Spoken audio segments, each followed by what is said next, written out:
contre quoi la loi climat aurait dû se pencher vu les urgences.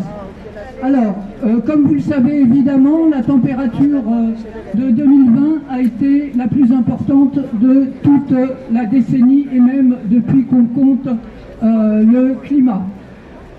Il y a, en France, nous sommes depuis le 17 mars en ce qu'on appelle à découvert. Ça veut dire quoi?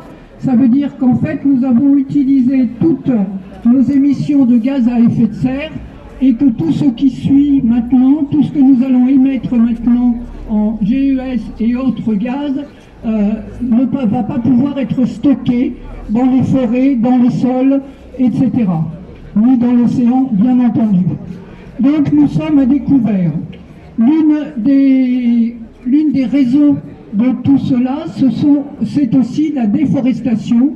Et la déforestation, vous avez pu le voir, on en parle beaucoup en France même, puisque depuis des années, on s'est mis à faire du résineux qu'on coupe violemment et il ne reste plus rien au sol.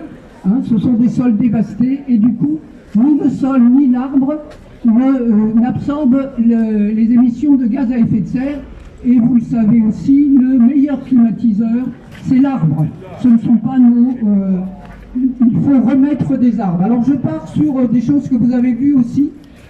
Cette déforestation aboutit à quoi? Elle aboutit à des incendies en Californie par exemple, cet été, en Australie il y a 1 an, en Amazonie tous les ans, et tout le temps quasiment. Hein.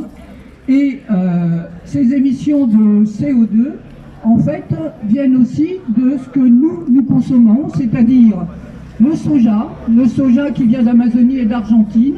Donc on déforeste pour faire du soja. Ce soja, il sert à quoi? Il sert à nourrir nos élevages industriels. Or, nous savons que ces élevages industriels sont à la fois mauvais pour le climat, mais aussi mauvais pour notre santé. Ils servent aussi à déforester pour l'huile de palme. L'huile de palme, c'est principalement Indonésie, Malaisie, etc. Et en fait, cette huile de palme, ben, vous regarderez, vous la trouvez partout. Alors, c'est très difficile d'y échapper. Bien, par rapport à ça, deuxième problème énorme, la fonte des glaces. Vous l'avez vu, ça va beaucoup plus vite que ce que le groupe sur le climat avait pensé.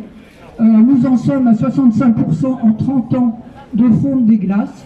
Or, les glaces, eh bien, vous le savez aussi, ça réfléchit, mais ça réfléchit mieux que nous, ça réfléchit le soleil. Et évidemment, vous avez aussi la hausse des océans, 35 mm, ça paraît pas beaucoup, mais si on aboutit à 35 mm, ça veut dire qu'il y aura 280 millions de personnes qui seront obligées de quitter les côtes. On le voit déjà sur l'Atlantique ici, où des immeubles entiers sont démolis parce qu'il y a l'érosion et parce qu'il y a la montée de l'Atlantique. Pour terminer là-dessus, sur la fonte des glaciers aussi, vous le savez, ça veut dire quoi? Ça veut dire qu'il y a de moins en moins d'eau douce pour les populations locales et que nous allons vers des périodes justement de sécheresse, de canicule. Et on voit déjà les étés, on voit déjà la situation en ce moment. Donc nous n'allons pas vers un réchauffement de 1,5 degré comme l'avait proposé la COP21, mais nous allons vers un réchauffement de 2 degrés et 2 degrés dans la décennie qui vient, et on ne sait pas trop ce que ça peut donner. Une note d'espoir, mais on y reviendra, c'est qu'il y a des mobilisations, c'est que quand même il y a des juridictions qui prennent position et que donc nous pouvons encore arrêter la machine à détruire.